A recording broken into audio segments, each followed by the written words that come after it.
Looks like we're up and running.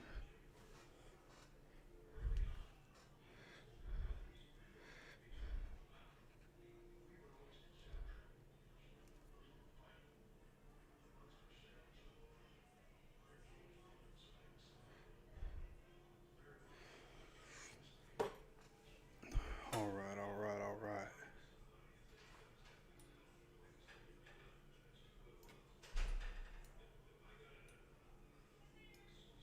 Robert, you want to throw this away?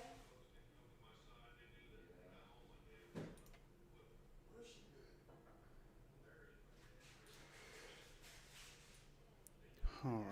Just waiting a minute. Seeing if people get in here.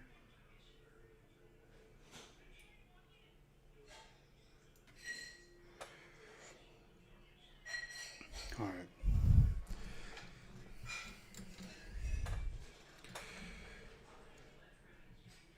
What's going on, brother? Appreciate you stopping by. All right, starting to get some people in here. We're going to go ahead and get into this. All right, going to switch right over here. Going to start. This is actually highlights from Wednesday's practice with the Cardinals. And I want to bring this up to you guys, let you guys see it. This is a lot of, the offense dominated the other day on Wednesday. So there's going to be a lot of AR in the offense going in. So let's get into this. Let you guys peep this. And boom. This is a deep shot to Anthony Gould. Ended up being a touchdown all by himself back there. That's also 7-on-7. So take that with a grain of salt. But AR, great pass with Anthony Gould on the run there. And here, AR keeping it on the option, taking it upfield. A lot of the offense dominating the Cardinals on Wednesday. This is what, a minute 22, just the offense going in. Yeah, Gould's going to be incredible. Him and Josh Downs, it'll be interesting to see just how much Anthony Gould ends up playing because of Josh Downs.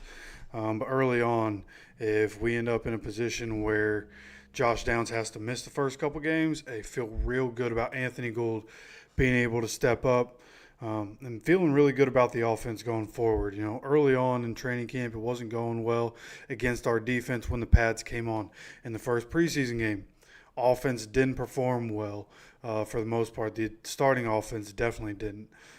So coming in this one, starters not going to be playing Saturday, I don't think. So with that being the case, then we're going to look ahead to the game against the Bengals. And the game against the Bengals, starters could play the entire first half. So going forward, that's what we're going to be paying attention to. Again, they're a whole minute 22, the offense dominating from the other day. But feel real good about how the offense was able to perform against Cardinals. The Cardinals could have one of the worst defenses in the league. Okay, but feel real good about what we're able to do against the Cardinals, and hopefully we can come in and see Joe Flacco also not playing, which is what we talked about. This is AR just dropping it in the bucket one-on-ones. So it's not like there's pressure coming, but great pass right there by AR. Great catch by Pitt to wrestle that away from the corner. Here, Marvin Harrison Jr. hitting the jug machine. Got to throw in some Marvin Harrison Jr. content. We didn't stream last night because I expected the trenches show. I expected that to be last night.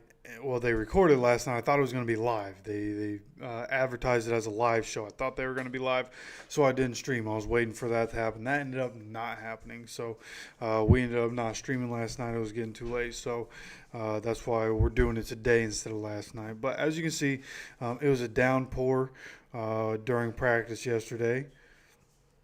Here's James Boyd with his annual proof of life for Anthony Richardson here at practice. The drill that they usually start with.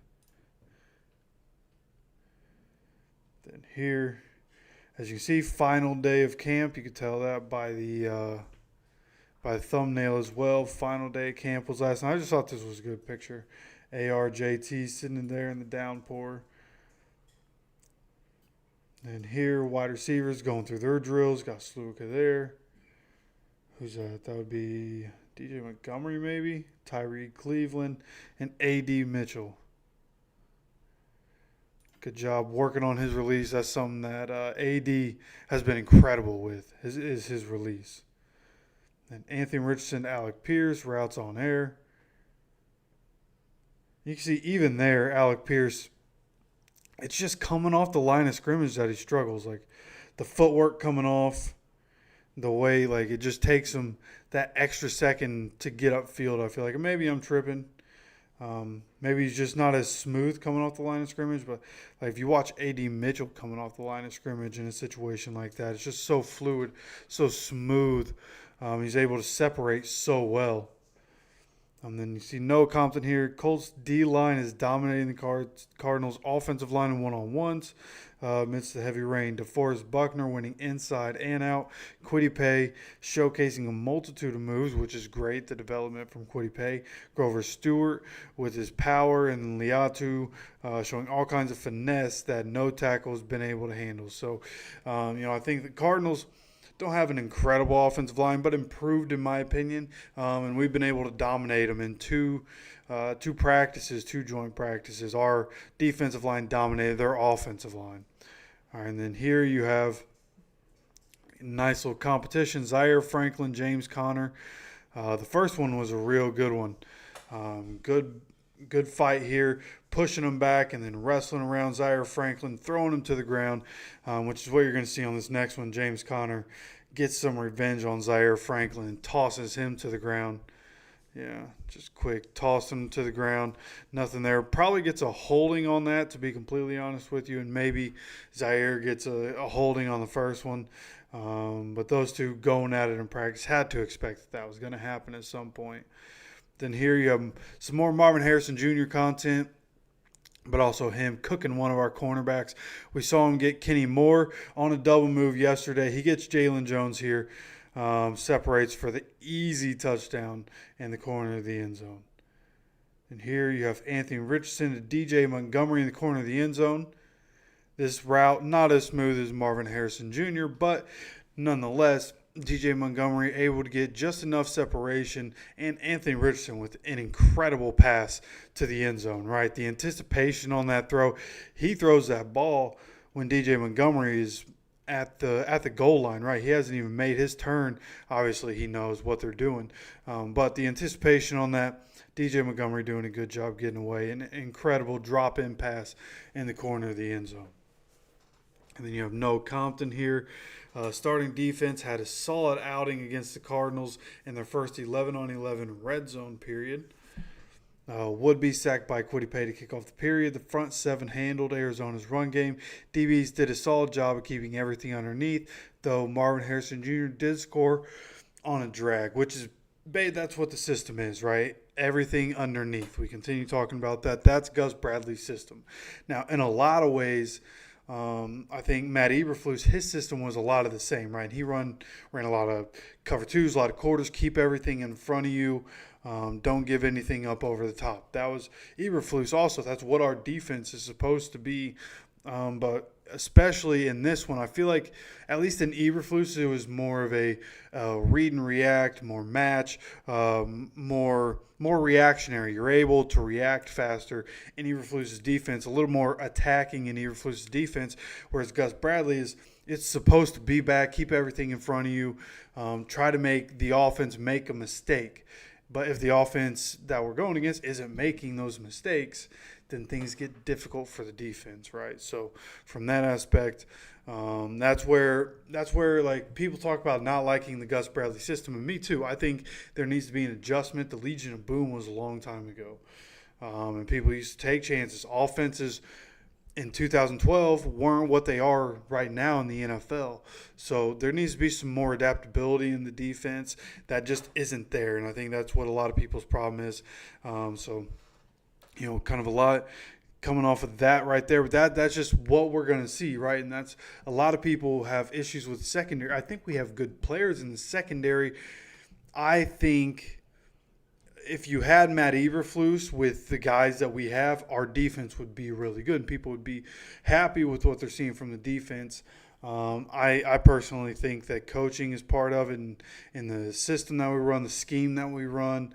and how it all works. And I don't know the intricate details, but I know enough about football to know that like what the tendencies are for this defense. And I just don't really like how the defense operates. This Gus Bradley defense, right? Again, used to be great with the Legion of Boom, not so much anymore. So that's my 2 cents on that. The Colts and Cardinals are working on red zone drills in the pouring rain today. Kyler Murray hit Marvin Harrison Jr. for a touchdown. Looked like a smooth win for Harrison against Jalen Jones. Which you had to expect him to work a lot around the red zone yesterday, or on Wednesday, rather. They were doing a lot of work down the field, right? 75-yard drives, doing some 11-on-11 work like that and trying to have sustained drives. So had to expect they were going to come in the pouring rain, not want to do too much running down the field and try to get anybody hurt. Red zone day, it just made sense for that to happen. Honestly, surprised they didn't move inside. Wanting to practice in the elements is a risky move here in the preseason, but luckily I don't think anybody was really hurt coming out of these practices from either day, which is great news. Because I don't think that was the case last couple years with joint practice. Usually somebody's getting injured. That did not happen this year. Then you see some updates here from Noah Compton. The Colts starting cornerback tandem in Juju Brents and Jalen Jones started the 7-on-7 red zone period with back-to-back pass breakups on 50-50 balls in the end zone. Jones was on Marvin Harrison Jr. and Juju was going against Greg Dortch. So great job by the guys to be able to get some pass breakups there in the end zone. But then Colts defense arguably dominated their 7-on-7 red zone period, multiple pass breakups, and a would-be sack. Murray held on to the ball for 7+ seconds. So that's kind of what we're talking about, needing to get pressure, right? Holding the ball for 7+ seconds, exactly what you don't want the offense to be doing. But the coverage being there, right? Not leaving anybody open in the red zone, not leaving anybody open in the end zone when the quarterback has held the ball for 7+ seconds. So Kenny Moore ends up ending that period off with an interception. But then Noah Compton notes, I'd be remiss to not mention it's still raining rather hard, but the DVs did their job. Daniel, I don't care if it's Pierce, AD, or Gold, but we could use at least 2 of those guys stepping up to be a good compliment to Michael Pittman. Yeah, and that's what we expect, right? Like when you're in a position where you're talking about Alec Pierce, A.D. Mitchell, Anthony Gould, talking about those guys as depth pieces and what we've seen from the rookies so far throughout training camp, like feel really good about where we are at depth at wide receiver, right? Getting Josh Downs last year, he was great, had, the best season for a rookie Colts wide receiver ever, basically. And then this year with AD and Anthony Gould. So feel really good. It'll be interesting to see how the Pierce-AD competition continues to go and how is that going to look. I think what we see in the Bengals game next week is going to tell us a lot on that competition and what we're going to see from those guys. But again, this upcoming game, we're not going to see AR. We're not going to see Joe Flacco. It's going to be the quarterbacks battling for the emergency quarterback role, which is exactly what I wanted to see, right? And honestly, Sam's probably going to start with the third team because that's going to be his role. But it'd be cool to see one of the other quarterbacks start with the third team. Now, granted, with the starters not playing, all 3 of those quarterbacks are going to be playing with a lot of the guys, right? A lot of the skill guys going to probably be getting changed out throughout the entire game. Same on the defensive side, right? A lot of those depth guys are going to get a lot of run throughout the game. Maybe a lot of guys getting an entire half in the first half, a lot of guys in the second half kind of thing. But either way, we're going to see Sam, Keaton Slovis, and Jason Bean. I'm here quietly just hoping Jason Bean balls out. And here we see Tanner Bortolini, one of our other rookies this year, rookie offensive lineman, going against Darius Robinson, another rookie defensive lineman for the Cardinals, doing a good job right there. Does he get called for a hold right there? I think that's a pretty solid block, right? He just got the hook there and got around him. He's not pulling him away or anything like that. I think that's a good job by Tanner Bortolini to hold his own in that regard. And then A.D. Mitchell again. Had a great clip yesterday, hit a guy with a double move, ends up getting downfield for a touchdown, and boom, here's the stutter and go once again. That stutter and go and just getting away from number 28 here for the Cardinals for the easy reception in the back of the end zone. And I mean, just creates separation so easily. He moves so well for somebody of his size. For as tall as he is, he's really smooth with the way he's able to move. Okay, then you have Noah Compton here. Colts starting defense held the Cardinals starting offense scoreless. In their 2-minute warning, it appeared Kyler and the Cards, were given a chance to prove it from Indy's red zone, but were still held out of the end zone. So a good job by the defense coming into this practice after getting down, right? Okay, in the first practice with the Cardinals on Wednesday, it was our defensive line that dominated and our secondary that was kind of trash. And in this practice, at least early on, seems like the defense was able to kind of have their way, which is great. In the one-on-ones, not so much. But, we don't run a whole lot of man anyway, right? Man coverage.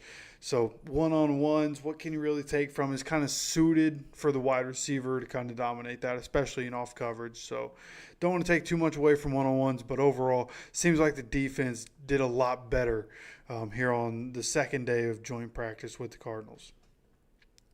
And then Noah Compton here says Colts starting offense in their 2-minute warning moved down the field with ease en route to a score. Started off with an easy completion of Michael Pittman Jr. and followed up with a 40 or 50-yard chunk gain to A.D. Mitchell over the middle of the field, and then another bomb to Alec Pierce that fell short, but DPI was called.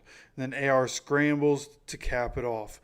So exactly what you want to see, offense going down. Shane Steichen mentions that later on in his press conference, mentioned how he enjoys how when Anthony Richardson, whether it's the 2-minute drill or they just want to up the tempo and start to hurry things up, that's where Anthony Richardson excels. And we were able to see some of that last year in the limited bit that we were able to see Anthony Richardson operate the offense. When we hurry things up, it's hard to stop the offense with Anthony Richardson, right? Because you have to worry about him, going to have to worry about Jonathan Taylor on the field, going to have to worry about all the different receivers. Like when we hurry things up, we should have a lot of success. It just makes sense for the guys we're throwing out there. We should be able to have our way when we have to hurry things up. The run for Anthony Richardson at the end, Elijah Poe here with an update. 2-minute drill for the Colts ends with a 10-yard rushing touchdown from Anthony Richardson. Great job using his legs. That's what we've wanted to see, right? He wasn't really doing that early in camp. Wasn't at least getting a lot of updates of him using his legs. But as camp has gone on, he's using his legs more, getting out of the pocket, getting those runs, keeping the ball on options and making the defense have to guess correctly. Which is exactly what you want to see going into the season. You see Arizona and Indy kickoff session getting real. Okay, so this is where the special teams comes in. The Cardinals dial up a throwback pass to Dortch for an explosive. So they had one guy start to take it up, right? Catches it, starts to take it up. Dortch is on the opposite side of the field. He throws it back. Kind of like, what would that be? The Music City Miracle, kind of like that kind of thing. And then the Colts counter by busting a long return, which is good. Both days of practice with the Cardinals, our special teams, our return team has been able to get big explosive plays in the return game. Exactly what you want to see. And then a quick scuffle broke out. I saw a couple tweets about that, but nothing crazy. And DJ Dallas was at the epicenter of that one. And then first team offense scores on 2-minute drill. AR goes 2 for 3. PI set up his 7-yard rushing touchdown, so the defensive pass interference.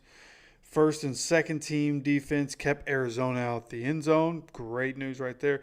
Training camp at Grand Park is officially over. So a shorter practice yesterday, which was scheduled. It was only like hour 15, hour 20, something like that, and it was scheduled to be that way.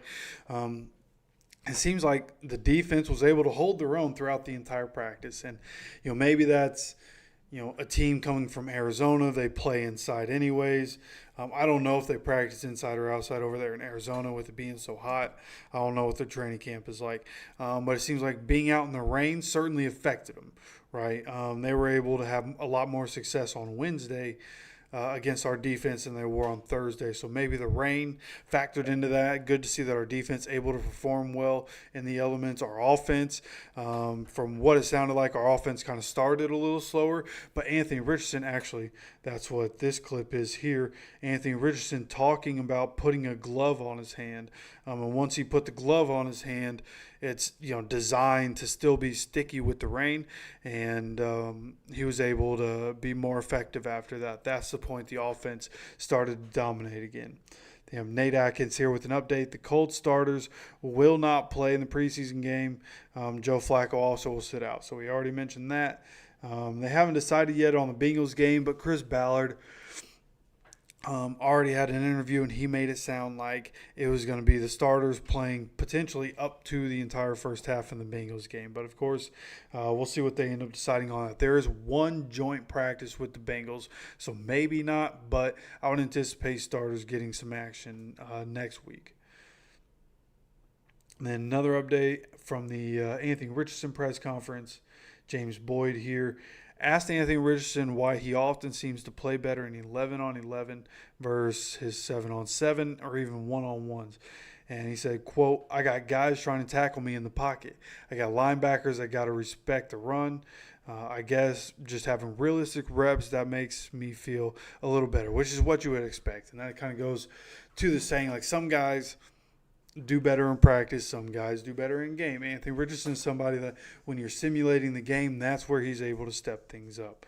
Now, I've also seen people say that Anthony Richardson, there's been some stuff out there where it seems like Anthony Richardson is starting to figure out the touch on his passes, just like he did last year. And we saw from him last year, he was able to develop some touch on his pass, kind of feather it in down the field and stop overthrowing guys. He's starting to rein that in from what I've seen over these 2 days of training camp practices and joint practice with the Cardinals. That's been a lot better, especially down the field, figuring out how to get those passes in the right spot down the field, which is great news. Then you have James Boyd here with Shane Steichen's press conference on Anthony Richardson's command of the 2-minute offense, kind of what we mentioned earlier. Shane Steichen says, quote, "I think that's one of his strengths when he plays fast, whether it's 2-minute drill or on the ball stuff, he handles that really well." So, yeah, like I said, when we speed things up, what we saw last year, Anthony Richardson able to do his thing. Jake Arthur here, notes from the final day of training camp. For the second consecutive day, we saw Anthony Richardson quickly march the offense downfield for a touchdown in the 2-minute drill. So continuing to hammer that home. That point right there is going to be important. If we can steal some points before the half, right, and get 7 points instead of 3, or even go get 3 points, right, or coming out of the half and wanting to pick up tempo if we need to in the end of the game, right, fourth quarter, overtime, whatever the case may be. If we need to up the tempo because that's how the offense can operate and score, then that's what we're going to be able to do, and being able to have that be a strength is good, right? We have a lot of young guys on the team, so it shouldn't be an issue going into the season. And you have James Boyd here with an update on the 2-minute drill. 65-yard touchdown drive in practice. Michael Pittman Jr. got the first down. A.D. Mitchell with the first down. Incomplete to Alec Pierce, but then Alec Pierce draws a long DPI, which sets him up somewhere around the 10-yard line. And then AR scrambles for a touchdown. Surgical drive. AR was 2 of 5 passing overall, 2 of 3 on that drive. So, again, it was a shorter practice, not near as much work for the offense in team drills as Wednesday. So, 2 of 5 overall, not great, but 2 of 3 on a 2-minute drive to finish practice. Exactly what you want to see. And then this is another highlight that came out from the Wednesday practice. AR dropping it in a bucket to A.D. Mitchell. A.D. Mitchell with an incredible catch here on the sideline. I assume this is the one that we saw the other angle. Yeah, that is. Well, no, that doesn't look like the end zone right there. So this is a different catch on the sideline. Great adjustment there to get that ball. Then A.D. getting some work in here, making it look easy. No gloves on. Love to see that from a receiver, having no gloves on, making a good hands catch. Just liking a lot what I'm seeing at AD. And wondering how the competition is going with AP, right? Alec Pierce makes plays in practice, so what's he going to be able to do in game, right? That's why we're looking forward to next week joint practice with the Bengals and next week's game to see what's up with that competition. That's one of the biggest questions on the roster right now. And here, this is where you have Julian Blackmon making his interception. And from what we see, it just looks like an overthrown ball. From what Julian Blackmon said after practice on Wednesday, Jalen Carlisle had a reroute on this play, right? Rerouting the receiver there just enough to get the ball to be a little bit behind the receiver. And Julian Blackmon is just right place, right time, ends up getting the interception there. And Kenny Moore, another. This one looks like it may actually be from Thursday's practice when it was raining. Kenny Moore getting another interception. Just continues to ball out. Whether it was training camp against his own guys or training camp against the Cardinals, just Kenny Moore dominating, had an interception in the preseason game. Looks like he's in line to have a massive year this year. Pro Bowl, All-Pro. He looks ready to go for this season. All right, so let's bring this back. Again, it was a shorter practice, so not as much as there usually is, but I just want to come here, see if there's anything that I may have missed, anything else that had happened. Really, a lot of the stuff that we're seeing is something that we're going to talk about later, right? Obviously, with what's happening in the secondary, with what's coming out of practice, and then another veteran guy getting signed yesterday, and who's still out there. It doesn't really look like there's any other information coming out from yesterday's practice. More so just what's happening in the secondary. So that'll be that. And that's a wrap on training camp. Right now, going into next week, they're going to start getting into their normal flow of things, right? In their next game, they're playing on Saturday, then playing on Thursday. So it's not a normal practice week, but they're start going to, having tape one day and a workout, and then, meetings and whatnot. Then Tuesday is usually an off day for players. I assume they're going to get that. And then meet up. I assume they're probably going to get together on Monday. I would assume since they're playing on Thursday, they'll probably get together Monday and Tuesday, and then do a walkthrough on Wednesday is my guess of how the week's going to go. And then we'll see what we can get on practice with the Bengals. And when that happens, of course, we'll have an update after that day. We'll see what happens, what kind of updates. It's not training camp, so I don't know what the parameters are, what the rules are about media practice, and what kind of updates we'll get. I don't know if it'll be as interactive as training camp has been with all the updates from all the different reporters and whatnot. But whatever the case, as we go forward, we'll adjust and continue to update things after the game.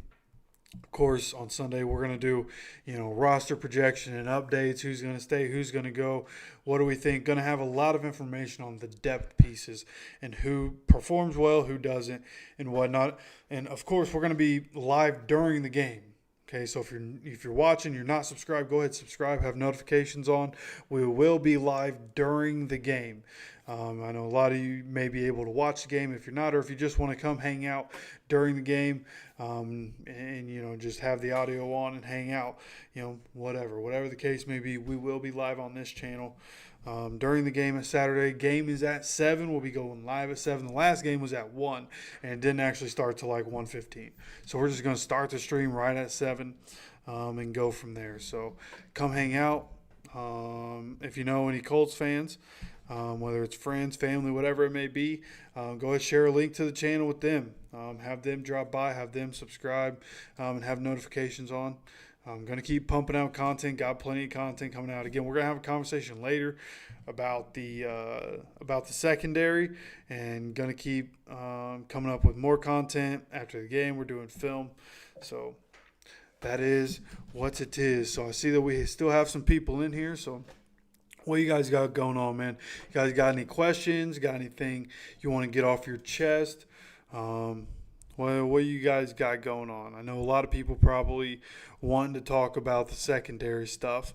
If you've been on the internet, if you heard the news yesterday, a lot of people probably want to talk about that. So what we got going on, Colts Nation, you let me know.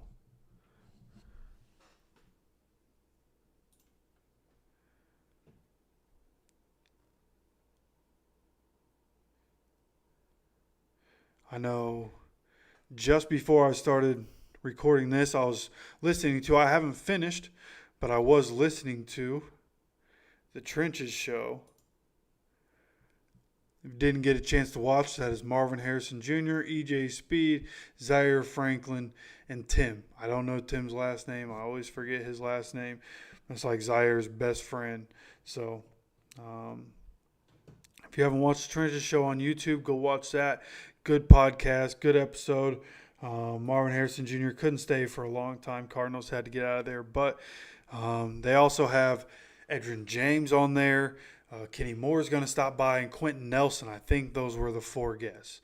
Marvin Harrison Jr., Edgerrin James, Kenny Moore, Quentin Nelson. So really good what I've heard so far. I stopped listening while I was listening to the Edgerrin James part, but really good. Especially if you're a Colts fan, if you enjoy good vibes. It's not always all about football. They talk about a lot of different things on there. So I enjoy it.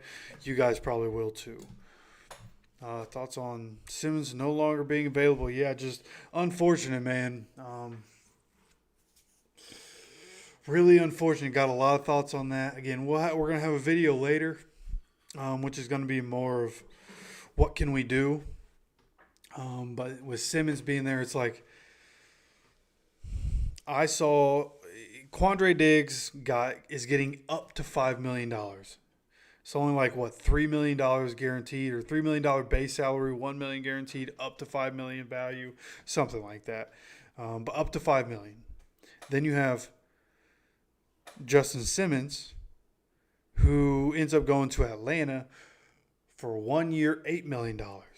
Like, between the two of them, $13 million. It only costs $13 million for the two of them. Like, we could have signed those guys to come here and both be here with Julian Blackmon, right? And have all three of them, right? Just because we have the money.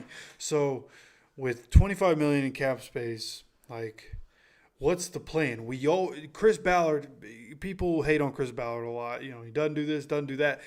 For the most part, Colts only end up with anywhere between $5 to $10 million of cap space pretty much every season. Right? So he spends the money. What's he waiting on?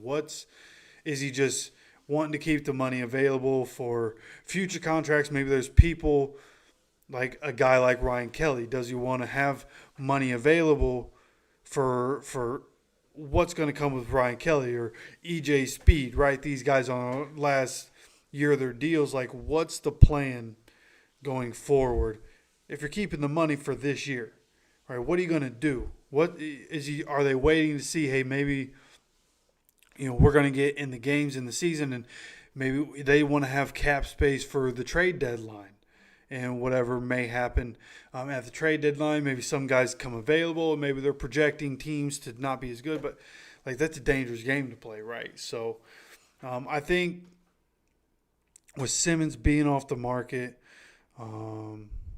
it sounds like we didn't even offer Simmons. We never made contract offer to Justin Simmons. So I don't know, man. I don't know. I like that he's not in the AFC South, right? He went to the NFC South. Falcons have all of a sudden seemed like a team that can go. I thought their defense was going to be the thing that made Atlanta not go as far as they could, but Atlanta's already kind of loaded up on offense, and now they're loaded up on defense in a lot of ways.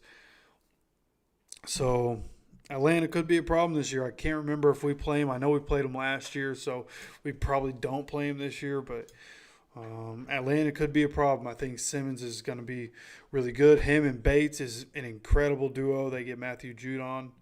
So, yeah, getting Matthew Judon for a third. So, yeah, Falcons got really good. The plan, and again, we'll talk about this in a video later, but the plan is very clearly We need to get after the quarterback. That's where we're building. And that's where any team wants to build. I still think if you're any team that's going to push to win a Super Bowl, you have to be good up front. Offensively, defensively, the defensive and offensive lines have to be great for you to really go and win it all. It just has to happen. And I think for the Colts offensively up front, we can be really good and we can be dominant. We're at a place where Grover Stewart and DeForest Buckner are dominant in their own lanes, right? We need Quiddy to step up and be great and to be more dominant this year and to be more consistent. And we expect Latu to step up right away and be a guy that's able to get consistent pressure and is able to be great. Tyquan Lewis looked really good in the first action in preseason.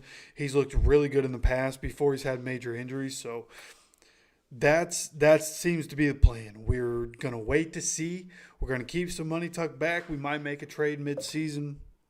We might just sign our own guys, give guys pay raises through the season for this season, and then figure it out in the offseason. Whatever the case is, we have $25 million to spend.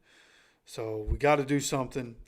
It'll be interesting to see what happens, right? And, I'm having thoughts. Maybe we see what's up with a trade with Hassan Reddick, right? We have money to spend. Why don't we go ahead, trade for Hassan Reddick, get Kwity Paye out the door. Maybe Kwity Paye can sign an extension, right? He has this year and next year because the fifth-year option was already picked up. Send him to the Jets. Maybe he could be good with the Jets. Maybe that's a thing, right? So there are other things I'm thinking. What could they be thinking? It's really where I'm at. What is Chris Ballard and his team thinking? Why haven't we gone and getting a guy? And what are we going to do with that cap space? So that's my thought on Simmons no longer being available. There's a lot to that. And again, we're going to talk a lot about that, and some of this is going to be repeated in the video later. But just a lot to talk about from that situation. Like, what are we doing? What are we doing? And it seems that we're trusting in the young guys. Our guy, Juju Brents, Jalen Jones. We have Kenny Moore, Mike Abraham looking good in his first action. 92.2 PFF grade for Mike Abraham. Nick Cross in the back. Looks like we're just going to depend on the young guys and hope they figure it out. I think he'll just roll it in next year. Yeah, probably rolling it in next year.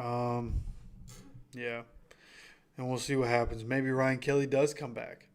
Right? We drafted Tanner Bortolini, but maybe he does come back. So it'll be interesting to see what happens. We're going to continue talking more about that, right? We're going to talk about the roster construction and all that after the game on Saturday. But again, make sure you have hit that subscribe button, have notifications turned on so you get notified anytime we have any more of these live streams. Again, we're going to be live Saturday. Going to have plenty of content coming out.